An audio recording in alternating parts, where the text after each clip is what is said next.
بسم اللہ الرحمن الرحیم۔ اعوذ باللہ من الشیطان الرجیم، بسم اللہ الرحمن الرحیم۔ السلام علیکم۔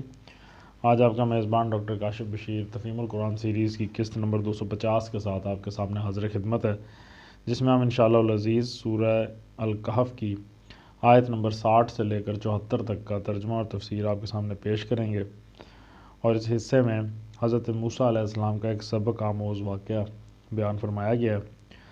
اللہ تعالیٰ سے دعا ہے، اللہ تعالیٰ کا شکر ادا کرتے ہیں اس کی تمام نعمتوں کا جو اس نے بنی نوع انسان کے لیے پیدا فرمائیں، ان کا لاکھ لاکھ شکر ہے۔ اللہ تعالیٰ کا لاکھ لاکھ شکر ہے کہ اللہ نے ہمیں مسلمانوں کا گھر پیدا فرمایا اور ہمیں ایمان کی روشنی سے منور فرمایا۔ بسم اللہ الرحمن الرحیم۔ وَإِذْ قَالَ مُوسَىٰ لِفَتَاهُ لَا أَبْرَحُ حَتَّىٰ أَبْلُغَ مَجْمَعَ الْبَحْرَيْنِ أَوْ أَمْضِيَ حُقُبًا۔ ترجمہ، ذرا ان کو وہ قصہ سناؤ جو موسیٰ علیہ السلام کو پیش آیا تھا جب کہ موسیٰ علیہ السلام نے اپنے خادم سے کہا تھا کہ میں اپنا سفر ختم نہ کروں گا جب تک کہ دونوں دریاؤں کے سنگم پر نہ پہنچ جاؤں، ورنہ میں ایک زمانہ دراز تک چلتا ہی رہوں گا۔ تفسیر میں آیا کہ اس مرحلے پر یہ قصہ سنانے سے مقصود کفار اور مومنین دونوں کو ایک اہم حقیقت پر متنبہ کرنا ہے، اور وہ یہ ہے کہ ظاہر بین نگاہ دنیا میں بظاہر جو کچھ ہوتے دیکھتی ہے اس سے بالکل غلط نتائج اخذ کر لیتی ہے، کیونکہ اس کے سامنے اللہ تعالیٰ کی وہ مصلحتیں نہیں ہوتی جنہیں ملحوظ رکھ کر وہ کام کرتا ہے، مثلا ظالموں کا پھلنا پھولنا اور بے گناہوں کا تکلیفوں میں مبتلا ہونا، نافرمانوں پر انعامات کی بارش ہونا اور فرما برداروں پر مصائب کا ہجوم، بدکاروں کا عیش اور نیکوکاروں کی خستہ حالی۔ یہ وہ مناظر ہیں جو آئے دن انسانوں کے سامنے آتے رہتے ہیں، اور محض اس لیے کہ لوگ ان کی کنہ کو نہیں سمجھتے، ان سے عام طور پر ذہنوں میں الجھنیں بلکہ غلط فہمیاں تک پیدا ہو جاتی ہیں۔ کافر اور ظالم ان سے یہ نتیجہ نکالتے ہیں کہ یہ دنیا اندھیر نگری ہے، کوئی اس کا راجہ نہیں ہے اور ہے تو چوپٹ ہے، یہاں جس کا جو کچھ جی چاہے کرتا رہے، کوئی پوچھنے والا نہیں۔ مومن اس طرح کے واقعات کو دیکھ کر دل شکستہ ہوتے ہیں اور بسا اوقات سخت آزمائشوں کے مواقع پر ان کے ایمان تک متزلزل ہو جاتے ہیں۔ ایسے ہی حالات میں اللہ تعالیٰ نے حضرت موسیٰ علیہ السلام کو اپنے کارخانہ مشیت کا پردہ اٹھا کر ذرا سی ایک جھلک دکھائی تھی تاکہ انہیں معلوم ہو جائے کہ یہاں شب و روز جو کچھ ہو رہا ہے کیسے اور کن مصلحتوں سے ہو رہا ہے، اور کس طرح واقعات کا ظاہر ان کے باطن سے مختلف ہوتا ہے۔ حضرت موسیٰ علیہ السلام کو یہ واقعہ کب اور کہاں پیش آیا، اس کی کوئی تصریح قرآن نے نہیں کی ہے۔ حدیث میں اوفی کی ایک روایت ہمیں ضرور ملتی ہے جس میں وہ ابن عباس رضی اللہ تعالیٰ عنہ کا یہ قول نقل کرتے ہیں کہ یہ واقعہ اس وقت پیش آیا تھا جب فرعون کی ہلاکت کے بعد حضرت موسیٰ علیہ السلام نے مصر میں اپنی قوم کو آباد کیا تھا، لیکن ابن عباس رضی اللہ تعالیٰ عنہ سے جو قوی تر روایات بخاری اور دوسری کتب حدیث میں منقول ہیں وہ اس بیان کی تائید نہیں کرتی، اور نہ کسی دوسرے ذریعے سے ہی یہ ثابت ہوتا ہے کہ فرعون کی ہلاکت کے بعد حضرت موسیٰ علیہ السلام کبھی مصر میں رہے تھے، بلکہ قرآن اس کی تصریح کرتا ہے کہ مصر سے خروج کے بعد ان کا سارا زمانہ سینا اور طے میں گزرا، اس لیے یہ روایت تو قابل قبول نہیں ہے۔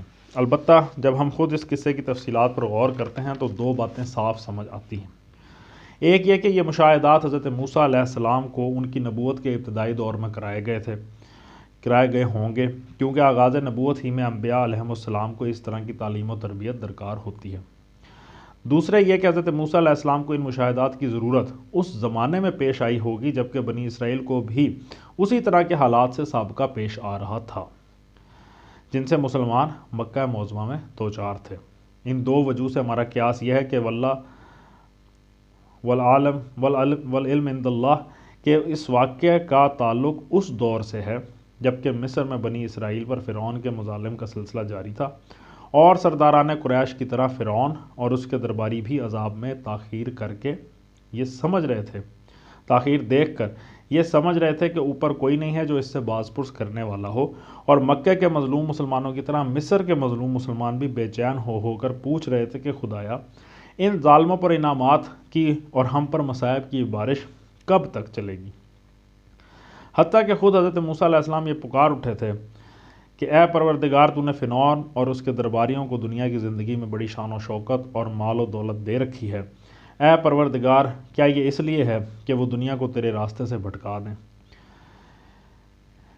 اگر ہمارا یہ قیاس درست ہو تو پھر یہ گمان کیا جا سکتا ہے کہ غالباً حضرت موسیٰ علیہ السلام کا یہ سفر سوڈان کی جانب تھا، اور مجمع البحرین سے مراد وہ مقام ہے جہاں موجودہ شہر خرطوم کے قریب دریائے نیل کی دو بڑی شاخیں البحر الابیض اور البحر الازرق ملتی ہیں۔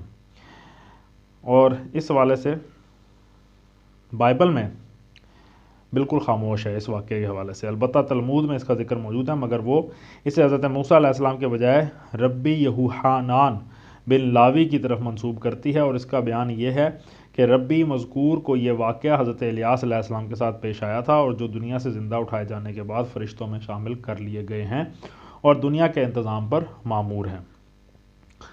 The Talmud selection by H Polano, page number 313-16۔ ممکن ہے کہ خروج سے پہلے کے بہت سے واقعات کی طرح یہ واقعہ بھی بنی اسرائیل کے ہاں اپنی صحیح صورت میں محفوظ نہ رہا ہو، اور صدیوں بعد انہوں نے قصے کی کڑیاں کہیں سے کہیں لے جا کر جوڑ دیں۔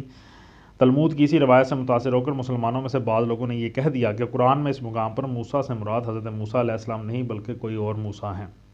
لیکن نہ تو تلمود کی ہر روایت لازماً صحیح مانی جا سکتی ہے، نہ ہمارے لیے یہ گمان کرنے کی کوئی معقول وجہ کہ قرآن میں کسی اور مجہول الحال موسیٰ کا ذکر اس طرح سے کیا گیا ہو۔ اور پھر جبکہ معتبر احادیث میں حضرت ابی بن کعب کی یہ روایت موجود ہے کہ خود نبی صلی اللہ علیہ وآلہ وسلم نے اس قصے کی تشریح فرماتے ہوئے موسیٰ سے مراد حضرت موسیٰ پیغمبر بنی اسرائیل کو بتایا ہے، تو کسی مسلمان کے لیے تلمود کا بیان لائق التفات نہیں رہتا۔ مستشرقین مغرب نے اپنے معمول کے مطابق قرآن مجید کے اس قصے کے بھی ماخذ کا کھوج لگانے کی کوشش کی ہے، اور 3 قصوں پر انگلی رکھ دی ہے کہ یہ ہیں وہ مقامات جہاں سے محمد صلی اللہ علیہ وآلہ وسلم نے نقل کر کے یہ قصہ بنا لیا ہے، اور پھر دعویٰ کر دیا کہ یہ تو میرے اوپر بذریعہ وحی نازل ہوا، معاذ اللہ۔ ایک داستان گلگامش، دوسرے سکندر نامہ سریانی، اور تیسرے وہ یہودی روایت جس کا ہم نے اوپر ذکر کیا۔ لیکن یہ بدطینت لوگ علم کے نام سے جو تحقیقات کرتے ہیں اس میں پہلے اپنی جگہ یہ طے کر لیتے ہیں کہ قرآن کو بہرحال منزل من اللہ تو نہیں ماننا ہے، اب کہیں نہ کہیں اس امر کا ثبوت بہم پہنچانا ضروری ہے کہ جو کچھ محمد صلی اللہ علیہ وآلہ وسلم نے اس میں پیش کیا ہے یہ فلاں فلاں مقامات سے چرائے ہوئے مضامین اور معلومات ہیں، خدا نخواستہ۔ اس طرز تحقیق میں یہ لوگ اس قدر بے شرمی کے ساتھ کھینچ تان کر کے زمین آسمان کے کلابے ملاتے ہیں کہ بے اختیار گھن آنے لگتی ہے، اور آدمی کو مجبوراً کہنا پڑتا ہے کہ اگر اسی کا نام علمی تحقیق ہے تو لعنت ہے اس علم پر اور اس تحقیق پر۔ ان کی اس متعصبانہ افتراء پردازی کا پردہ بالکل چاک ہو جائے اگر کوئی طالب علم ان سے صرف 4 باتوں کا جواب طلب کرے۔ اول یہ کہ آپ کے پاس وہ کیا دلیل ہے جس کے بنا پر آپ 2-4 قدیم کتابوں میں قرآن کے کسی بیان سے ملتا جلتا مضمون پا کر یہ دعویٰ کر دیتے ہیں کہ قرآن کا بیان لازماً انہی کتابوں سے ماخوذ ہے۔ دوسرا یہ کہ مختلف زبانوں کی جتنی کتابیں آپ لوگوں نے قرآن مجید کے قصوں اور دوسرے بیانات کی ماخذ قرار دی ہیں، اگر ان کی فہرست بنائی جائے تو اچھے خاصے ایک کتب خانے کی فہرست بن سکتی ہے۔ کیا ایسا کوئی کتب خانہ مکے میں اس وقت موجود تھا؟ اور اگر مختلف زبانوں کے مترجمین کیا بیٹھے ہوئے تھے کہ محمد صلی اللہ علیہ وسلم کے لیے مواد فراہم کر رہے تھے؟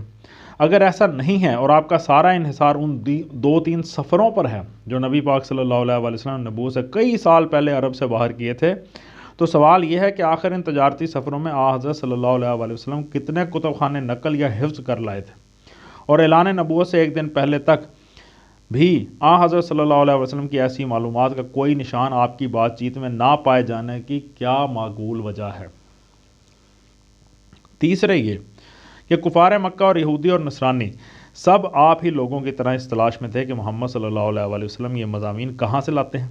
کیا آپ بتا سکتے ہیں کہ حضرت صلی اللہ علیہ وسلم کے معاصرین کو اس سرقے کا پتہ نہ چلنے کی آخر کیا وجہ ہے؟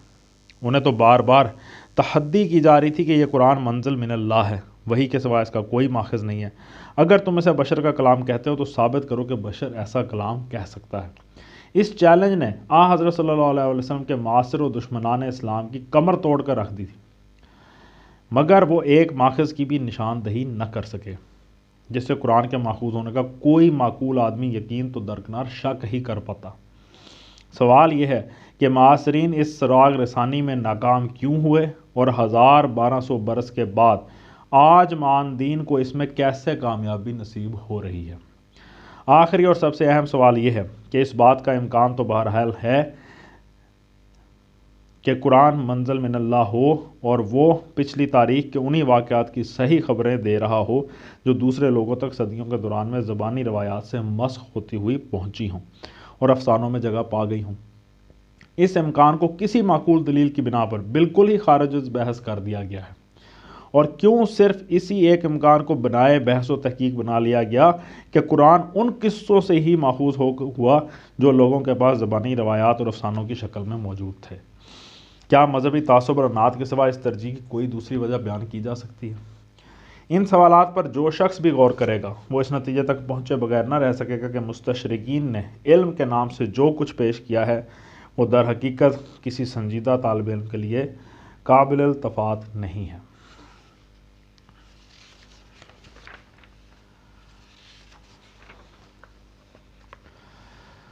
فلما بلغ مجمع بینہما نسیا حوتہما فاتخذ سبیلہ فی البحر سربا۔ ترجمہ، پس جب وہ ان کے سنگم پر پہنچے، یعنی دو دریاؤں کے سنگم پر پہنچے تو اپنی مچھلی سے غافل ہو گئے اور وہ نکل کر اس طرح دریا میں چلی گئی جیسے کہ کوئی سرنگ لگی ہو۔ فلما جاوز قال لفتاہ آتنا غداءنا لقد لقینا من سفرنا ھذا نصبا۔ ترجمہ، آگے جا کر موسیٰ علیہ السلام نے اپنے خادم سے کہا، لاؤ ہمارا ناشتہ، آج کے سفر میں تو ہم بری طرح تھک گئے ہیں۔ قال ارأیت اذ اوینا الی الصخرۃ فانی نسیت الحوت وما انسانیہ الا الشیطان ان اذکرہ واتخذ سبیلہ فی البحر عجبا۔ ترجمہ، خادم نے کہا، آپ نے دیکھا یہ کیا ہوا؟ جب ہم اس چٹان کے پاس ٹھہرے ہوئے تھے اس وقت مجھے مچھلی کا خیال نہ رہا اور شیطان نے مجھ کو ایسا غافل کر دیا کہ میں اس کا ذکر آپ سے کرنا بھول گیا۔ مچھلی تو عجیب طریقے سے نکل کر دریا میں چلی گئی۔ قال ذلک ما کنا نبغ فارتدا علی آثارہما قصصا۔ ترجمہ، موسیٰ علیہ السلام نے کہا، اسی کی تو ہمیں تلاش تھی، چنانچہ وہ دونوں اپنے نقش قدم پر پھر واپس ہو لیے۔ موسیٰ علیہ السلام نے کہا، اسی مقام کی تو ہمیں تلاش تھی۔ اس حوالے سے تفسیر میں ہے، یعنی منزل مقصود کا یہی نشان تو ہم کو بتایا گیا تھا۔ اس سے خود بخود یہ اشارہ نکلتا ہے کہ حضرت موسیٰ علیہ السلام کو یہ سفر اللہ تعالیٰ کے حکم سے کر رہے تھے اور ان کو منزل مقصود کی علامت یہی بتائی گئی تھی کہ جہاں ان کے ناشتے کی مچھلی غائب ہو جائے وہی مقام اس بندے کی ملاقات کا ہے جس سے ملنے کے لیے وہ بھیجے گئے تھے۔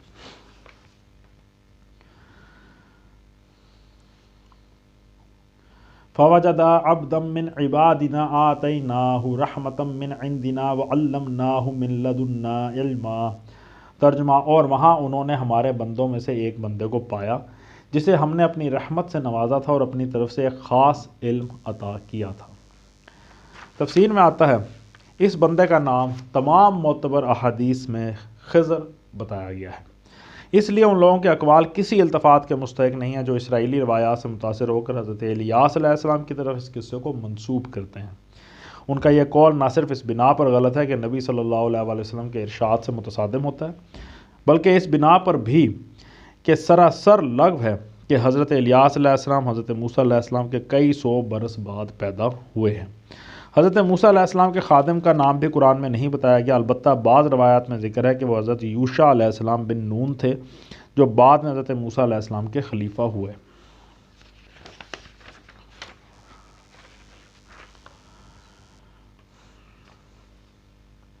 قال له موسیٰ هل اتبعک علی ان تعلمنی مما علمت رشدا۔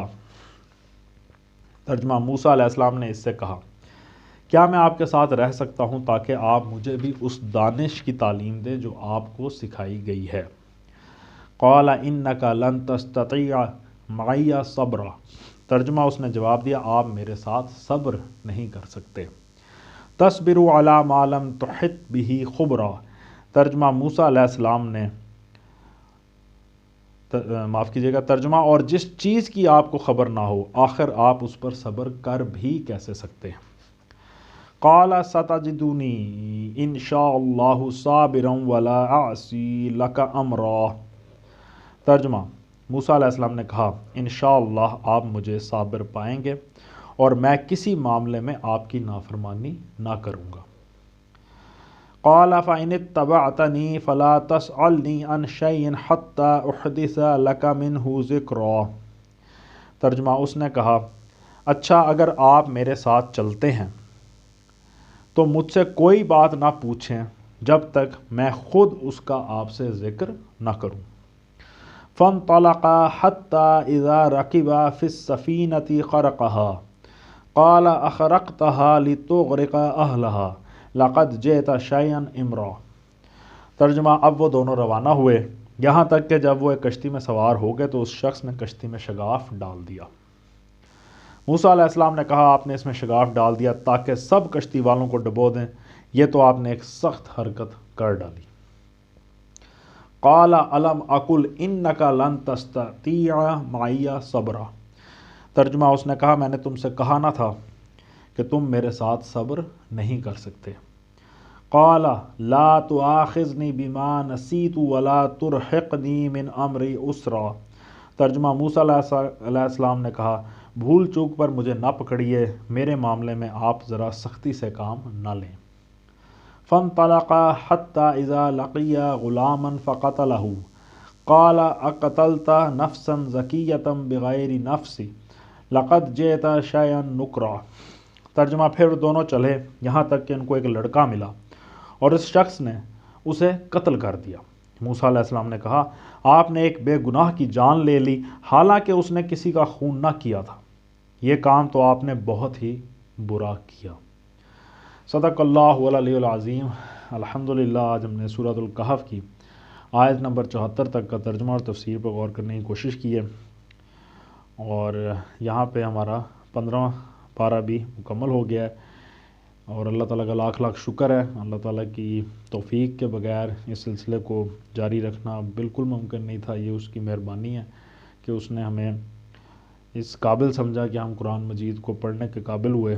اللہ سے دعا ہے کہ اللہ تعالیٰ اپنی خاص رحمت کے ذریعے ہمارے دل و دماغ کو روشن کرے، ہمارے اس پڑھنے کو اور آپ کے سننے کو قبول کرے، اور اس کی وجہ سے ہماری زندگیوں میں مثبت تبدیلیاں رونما ہوں۔ اسی دعا کے ساتھ آپ سے اجازت چاہیں گے، اپنا بہت خیال رکھیں۔ آپ لوگوں کا بہت بہت شکریہ۔ اللہ حافظ۔